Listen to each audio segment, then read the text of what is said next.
Et donc, salut à tous, c'est Mr. Gamer Dasher, ça c'est une secondaire. Je parle de moi à la troisième personne, je suis grave. Oui, sur Vélo Comment, désolé, il y a de la pub. Sorry, sorry. Alors, on se retrouve à 16 km de l'arrivée, comme je le disais. Donc là, on voit une grande attraction des montagnes russes. C'est Port Aventura, sûrement l'un des parcs les plus connus d'Espagne, hein. Le parc le plus connu d'Europe, je crois. Je crois que c'est un des plus grands parcs d'Europe. PortAventura, très très grand parc d'attractions et très très connu, qui accueille beaucoup de visiteurs. Donc on va retourner sur la course car c'est ça qui nous intéresse surtout. Donc Nibali Almayo, Horner est quatrième dans la même seconde que Valverde au troisième et Roche est deuxième. Pozzo Ivo a fait un bon chrono, Pinot a fait un bon chrono. Aujourd'hui, la étape roule. On ne sait pas trop pour qui. Je pense avoir une petite idée, mais je me souviens plus trop de son nom. On a également, je crois, c'est Cancellara qui est bien placé. On a les Omega Pharma Quick Step qui sont quelque part. Nous avons également les Argos, la Cannondale également. Donc on a les équipes bien présentes. On sait que la Cannondale c'est pour Basso hein, qui n'aime pas frotter. Alors que là, non, finalement, bah non. On tente l'attaque et mince, il y a le téléphone. Je baisse le son. Merci. Merci beaucoup, téléphone de merde. Et donc voilà, j'ai baissé le son, hein. Vous avez pu profiter des images, j'ai trouvé cette super technique, merci à tous. Allez, salut à tous. J'ai dit beaucoup de fois le mot tous. Je tousse d'ailleurs. Voilà, là ça attaque d'un peu partout et c'est qui? C'est Tony Martin. Est-ce que c'est Tony Martin qui est sorti finalement? Ça ne m'étonnerait. Ouais, c'est Tony Martin. Tony Martin. Je suis sûr à 99% que c'est Tony Martin. Et voilà, j'avais raison. C'est bien Tony Martin qui est parti. Et pourquoi pas se venger de l'étape de Caceres, hein? Là, il y a encore un bon coup à faire pour lui. En plus, derrière, il y a un autre groupe qui s'est formé. Là, on le sentait que ça pouvait attaquer. Et il a eu raison, hein, Tony Martin.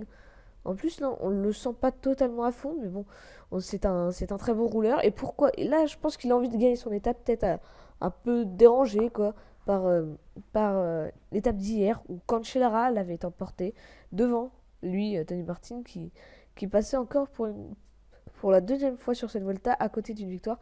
Donc là, pour l'instant, dans la ville, c'est vraiment à son avantage, Tony Martin. Donc derrière, pendant pendant un tout petit peu de temps, on a eu un petit groupe d'une dizaine de coureurs, mais bon, ça s'est fait rattraper. Alors le peloton, là, ça ne roule plus derrière. On trouve plus de relais. Voilà, là on a un bon relais. On a Philippe Gilbert en troisième position. La BMC qui roule, hein. Je pense que peut-être que Gilbert a des idées derrière la tête. Hmm, c'est vraiment très tendu. On n'aura pas vraiment eu des gros sprints massifs sur cette Volta, étant donné que la plupart des coureurs sont des grimpeurs, qu'il n'y a pas beaucoup de sprinteurs et les seules équipes qui ont des sprinteurs, elles, bon, n'ont pas non plus l'équipe pour les emmener. Et les sprints ne sont pas l'objectif évidemment, donc c'est une aubaine pour les gars comme Martin ou Cancellara qui peuvent tirer leur épingle du jeu. Donc là, Tony Martin va tenter et il a fait de l'écart, hein. Il a creusé l'écart. L'Allemand, 9 secondes déjà, 9 secondes c'est énorme. En 1,5 km, je crois, hein. Donc très très beaucoup de Tony Martin qui, on le sait, il avait 11 secondes à 11 km. Il a bien tenu, hein. Donc 9 secondes à 12 km. Ça va être encore serré, mais là on le voit, il n'est pas forcément à fond, hein.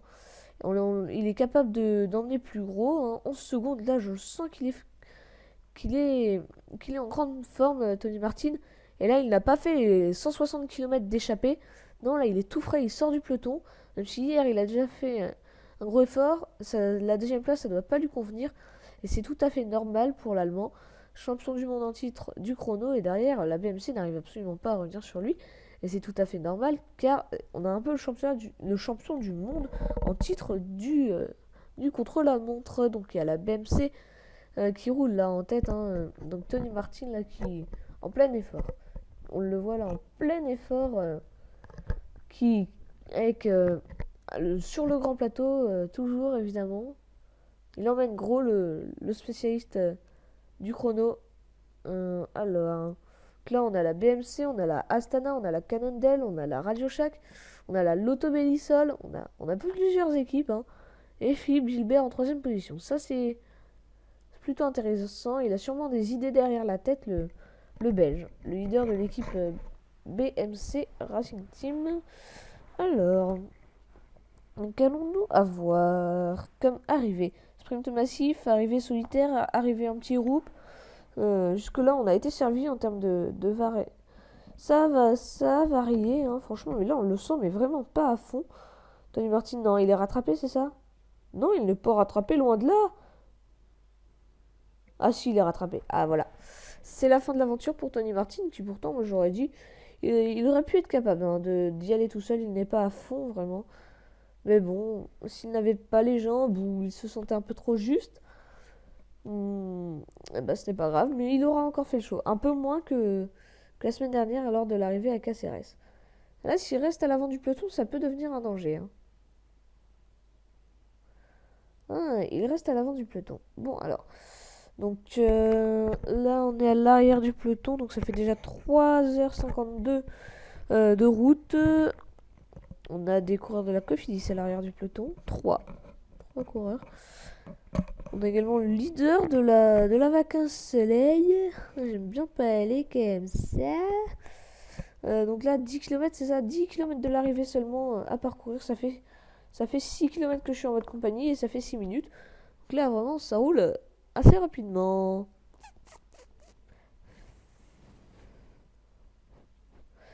Alors, là, c'est la Stana qui roule. Donc, on a la Euskatel Euskadi qui emmène à droite de la route.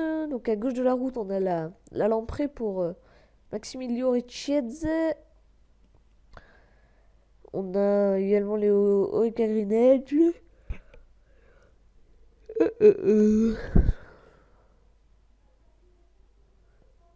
Waouh, un sprint intermédiaire très intéressant.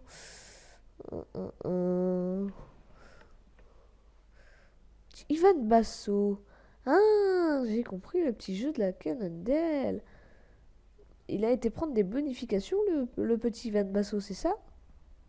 Ou le petit cheater? Vocabulaire de gamer. Ouais. Bon alors, on se remet un peu là, on se remet un peu dans la course. Hein. C'est pour ça qu'on est là. Donc j'espère que les vidéos, ça vous plaît, que le concept est original. Je pense pas qu'il y ait beaucoup de personnes sur YouTube qui font ça comme vidéo. Alors n'hésitez pas à vous lâcher dans les commentaires. Hein. J'aime bien, surtout quand il y a des commentaires, j'aime bien pouvoir parler avec vous. Ça me fait très plaisir. Et si vous mettez un pouce rouge à la vidéo, j'aimerais quand même que vous le disiez en commentaire, que vous expliquez les raisons du pouce rouge. Merci aux dislikers. Enfin bon, je leur dis pas non plus merci de mettre des pouces rouges sur les vidéos. Donc là, vraiment, c'est un peloton qui roule avec plusieurs équipes. Là, c'est Movistar qui prend le relais. On voit les Cannondale qui sont en train de remonter sur la droite avec la AG2R qui est remontée également. Vraiment, on se bagarre en fait pour être à l'avant du peloton. Et puis derrière, là, il y a un trou en fait. Il y a un gros trou avec tous les autres coureurs. Là, on est à 57 km. 47 ou 57? Moi, j'ai pas vu. Mince. En tout cas, ça se termine par un 7. Alors, la Astana toujours en tête. On voit là le passage à 8 km de l'arrivée. 8 km, c'est ça? Ah oui, c'est bien ça. 8 km de l'arrivée. Encore 8 km à parcourir pour ce peloton. Va-t-on avoir une victoire au sprint? Ça serait beau quand même. Parce qu'on sait que les sprinteurs n'ont pas beaucoup de chance alors. Pour une fois qu'ils ont la chance. Mince, il y a la pub, donc là je peux rien faire. Allez, à tout. Et donc voilà, donc 7 km hein, avec un peloton vraiment très, très groupé à l'avant. Et puis après, bah, c'est vraiment de la file indienne. Ah, tiens, l'image bug. Non, même pas. J'ai même pas eu à rafraîchir l'image. Ça, c'est plutôt cool. Donc là, c'est l'arrière du peloton. Il y a quand même pas mal d'écart. Hein. entre l'avant du peloton et l'arrière. Tous ceux qui sont dans le premier paquet là, tous ceux que vous voyez à l'image, peuvent gagner le sprint. Ils peuvent encore le gagner. Bon, tous ceux qui sont derrière, mais même, faut mieux être bien placé pour gagner le sprint. Qu'on voit les Argos qui sont là, qui sont bien placés. On a des lotos. Alors je rappelle hein, l'abandon de Geoffrey Soupe. Sûrement avec Adrien Petit, un des sprinteurs français sur qui l'on pouvait compter. Donc voilà, donc l'abandon de Geoffrey Soupe qui était souffrant. Donc être malade comme ça sur un grand tour, on ne peut rien y faire. On est obligé d'abandonner. Même la journée de repos n'aura rien fait, ni le chrono. Bon, bah, en espérant qu'il se remette bien. Alors... là, c'est qui que... C'est la Orica Green Edge, je crois que l'on retrouve en tête. Oui, c'est la Orica Green Edge. Qui emmène le peloton. Avec la lamprée sur la gauche de la route, la droite de votre écran, bien sûr. On a la BMC, donc désolé, l'image n'est pas non plus top, mais on distingue bien les coureurs. C'est pas non plus un coureur égale un pixel. Non, non, non, non, non, loin de là. Mais bon, Nibali est bien placé également. Bon, ça m'étonnerait quand même qu'il nous fasse un coup. Hein. Donc là, on passe sous les 5 km.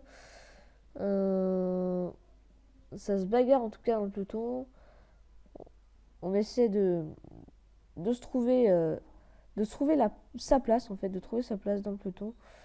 C'est assez risqué quand même. C'est les coéquipiers de Nibali qui ont mis une petite accélération dans le peloton. Peut-être que ça va... Là, faudra peut-être être bien placé dans le final pour essayer de ne pas perdre quelques secondes.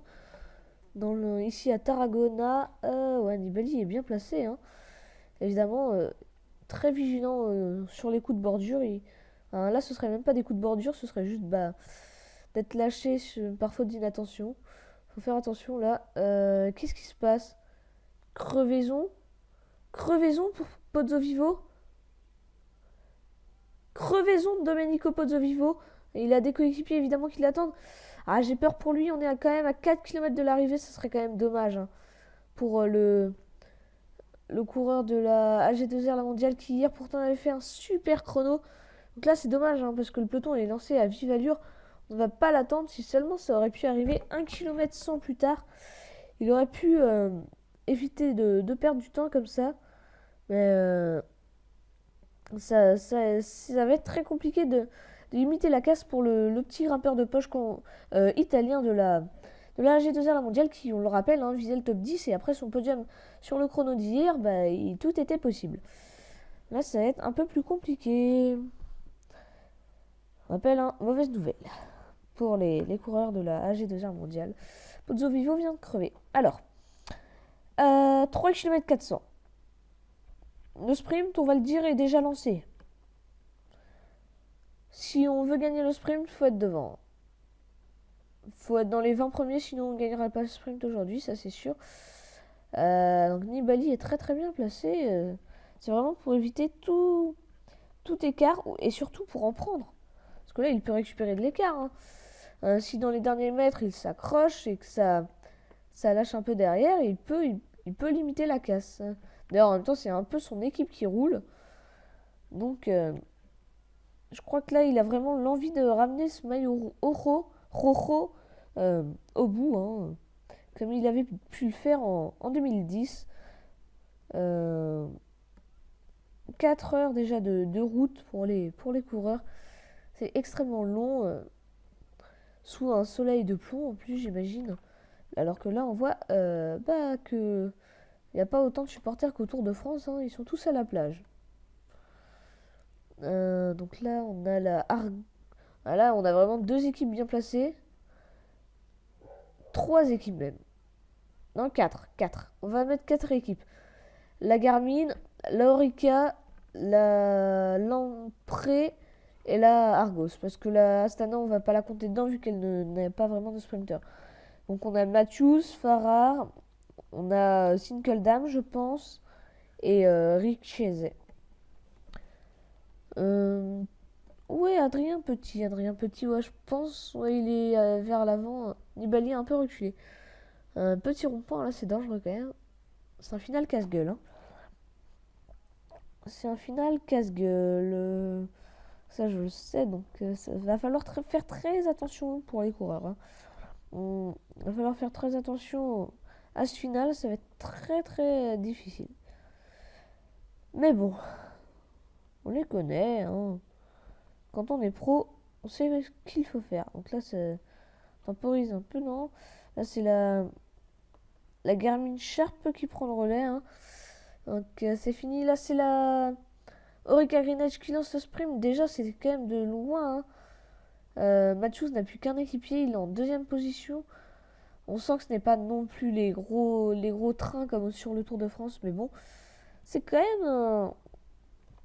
c'est à l'arrache. Hein, mais ça finit par réussir quand même. Donc, c'est faisable. Mais sur le Tour de France, vous ne verrez pas ça. Hein. Ça m'étonnerait quand même. Et là, on voit un faux plat vraiment. Une petite côte là. Et directement, le coureur de la Orica Green Edge qui se donne à fond là. Il est tout seul. C'est le dernier coéquipier de Michael Matthews. Ensuite, on aura une côte pour l'arrivée. Et donc là, avis aux amateurs punchers peut-être. Si Philippe Gilbert est bien placé. Alors que là, on le voit. Hein. On a des écarts avec un autre groupe derrière. Ça a fait des écarts, ça a fait des lâchers. Et là, je vous dis que si on veut jouer le général, il faut être dans le premier groupe. Hein. On a Gilbert qui est bien placé. Hein. Est-ce que Nibali est là? Donc, pour qui la victoire? Pour qui la victoire? Pour qui la victoire? On est encore à 500 mètres de la ligne. Le sprint n'est pas encore lancé. Et voilà, le sprint est lancé. C'est un coureur de la Skyway qui va l'emporter. C'est Edvald Boasson-Hagen qui va remporter sa première victoire sur ce Tour d'Espagne. Mesdames et messieurs, à moins que Gilbert parvienne à revenir sur le sprinter norvégien. Et non, victoire. Non, victoire du champion du monde.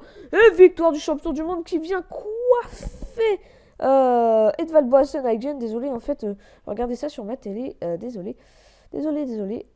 J'ai un peu gâché la surprise.